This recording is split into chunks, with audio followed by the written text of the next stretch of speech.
ओम नमः शिवाय।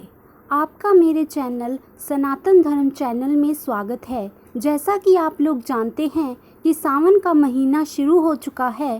सावन के महीने में व्रत एवं त्योहारों का विशेष महत्व है। सावन में सोमवार का दिन भगवान शिव की पूजा की जाती है। उसी प्रकार इस पवित्र माह में मंगलवार का दिन माँ गौरी पार्वती की पूजा की जाती है। सावन के प्रत्येक मंगलवार के दिन मंगला गौरी व्रत रखा जाता है।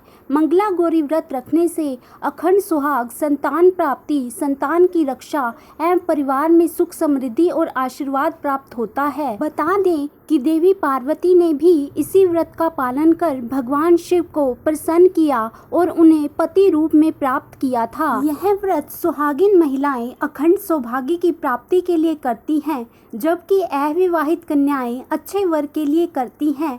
इस साल सावन 4 जुलाई को शुरू होकर 30 अगस्त तक रहेगा। पूजन विधि। मंगलवार के दिन इस व्रत को किया जाता है। मंगलवार के दिन सुबह जल्दी उठकर स्नान आदि कर स्वच्छ वस्त्र पहने और मंदिर की सफाई करें। मंदिर पर एक चौकी रखें और उस पर लाल रंग का कपड़ा बिछाएं। चौकी पर माता पार्वती और भगवान गणेश की मूर्ति रखें। इसके बाद माता पार्वती को सुहाग की वस्तुएं अर्पित करें और इसके बाद मंगला गौरी व्रत की कथा सुनें और आरती पढ़ें। मंगला गौरी व्रत रखने से पति की आयु लंबी होती है। अविवाहित महिलाएं भी अच्छा वर पाने के लिए व्रत करती हैं। दाम्पत्य जीवन में सुख समृद्धि लाने के लिए और प्यार को बढ़ाने के लिए यह व्रत किया जाता है। पति की लंबी उम्र के लिए भी यह व्रत किया जाता है। अब हम आपको मंगला गौरी व्रत की कथा सुनाते हैं। तो कथा कुछ इस प्रकार है। एक समय की बात थी। एक शहर में धर्मपाल नाम का व्यापारी रहता था। उसकी पत्नी काफ़ी सुंदर थी। उसके पास काफ़ी संपत्ति थी, लेकिन कोई संतान न होने के कारण वे दोनों अत्यंत दुखी रहा करते थे। ईश्वर की कृपा से उनको एक पुत्र की प्राप्ति हुई, लेकिन वह अल्पायु था। उसको यह श्राप मिला हुआ था कि वह 16 वर्ष की आयु में सांप के काटने से उसकी मृत्यु हो जाएगी। संयोग से उसकी शादी 16 वर्ष से पहले ही एक युवती से हुई, जिसकी माता मंगला गौरी व्रत किया करती थी।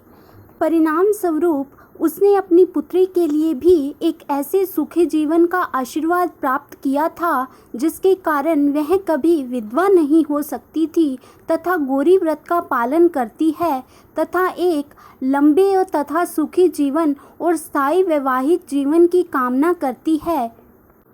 जो महिला इस व्रत का पालन नहीं कर सकती, उसे कम से कम मंगला गौरी व्रत की कथा सुननी चाहिए और उस महिला को कम से कम पूजा तो अवश्य करनी चाहिए। इस कथा को सुनने के पश्चात विवाहित महिलाएं अपनी सास एवं ननद को 16 लड्डू देती हैं। उसके उपरांत वे सही प्रसाद ब्राह्मण को भी ग्रहण करवाती हैं। इस विधि को पूरा करने के बाद 16 बाती वाले दीपक से देवी की आरती करती हैं। व्रत के दूसरे दिन बुधवार को देवी की प्रतिमा को नदी या जलाशय में विसर्जित कराती हैं। अंत में मां गौरी के सामने हाथ जोड़कर अपने समस्त अपराधों के लिए एवं पूजा में हुई त्रुटि के लिए क्षमा मांगती हैं। इस व्रत में पूजा के अनुष्ठान को परिवार की खुशी के लिए लगातार 5 वर्ष तक किया जाता है।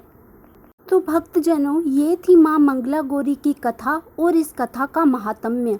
ऐसी और जानकारी पाने के लिए आप हमारे चैनल को लाइक, शेयर, सब्सक्राइब ज़रूर करें और अंत में माँ गौरी की आरती अवश्य करें। पूजा में एक दीपक जलाएं और माँ गौरी की मंगला को अच्छे से गाएं। माँ आप पर कृपा करे और आपकी सब मनोकामनाएं पूर्ण करें। हमारे चैनल को सब्सक्राइब ज़रूर करें।